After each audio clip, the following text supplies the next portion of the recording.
Hey, this is Mrs. Reichelt. In this next video, we're going to go ahead and talk about the physiology of circulation. So to do that, we're really going to talk about the capillary beds. So the capillary beds is really how blood goes from an artery, which is this red one. So how do we go from an artery and having oxygen-rich blood, and how is that blood transferred into our capillary systems? How does the oxygen go into a cell and the carbon dioxide goes back into the blood and then it's carried to a vein? So really we're just going to talk about the physiology of this.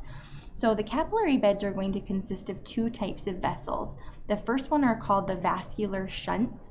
A vascular shunt is a vessel that's directly connecting to an arterial. So an arterial is actually going to be, here I'm going to erase this really quick. So let's see, a vascular shunt is going to be these little branches, okay? And they're going to be connecting to an arterial. This means that an arterial is basically a smaller artery. It's just a little bit smaller. Then you have true capillaries, which exchange vessels. So our true capillaries are going to be all of these pictures, these diagrams that are sort of showing you purple. That's where the differences between oxygen and deoxygenated blood, that's where they're mixing. So in a true capillary, you have exchange of vessels. The oxygen and the nutrients are going to cross over to the cells, whereas the carbon dioxide and the metabolic waste products are going to cross back into the blood. When capillary exchange occurs, the substances that are exchanged are due to differences in concentration gradient. So oxygen and CO2 is going to move by diffusion. If you remember, diffusion is the movement of particles from areas of high to low concentration. So that means that in the oxygenated blood, you're going to have a high percentage of oxygen, so it will easily diffuse to the oxygen or the oxygen poor cells. On the same side here, carbon dioxide is going to be at a really low concentration in the arterioles, but a high concentration in the cells, so it's going to move very easily to the venules, ultimately to the veins. So the mechanisms here is that you have direct diffusion that crosses the plasma membrane. You can also have endocytosis or exocytosis that can play a role.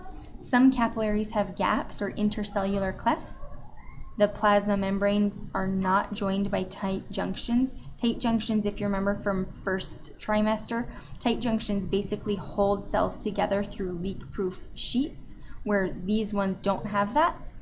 And then you also have some pores of some capillaries, which also allows for substances to be moved across faster.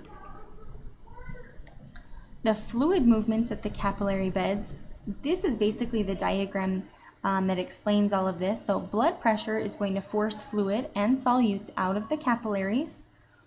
Then you have osmotic pressure that draws fluid into the capillary beds. The blood pressure is higher than the osmotic pressure, so basically you're going to have some pressure involved here. Lastly, the blood pressure is lower than the osmotic pressure at the venous ends, meaning that you're going to have blood that's going to easily flow through there. All of this is going to happen by diffusion. Here's the last slide here of this video, but basically it's trying to show you that blood is going to flow, movement is going to be out because of the concentration differences. Now you have low concentration here, higher concentration in the fluid, or in the interstitial fluid, so movement is going to go into. I hope you found that video helpful.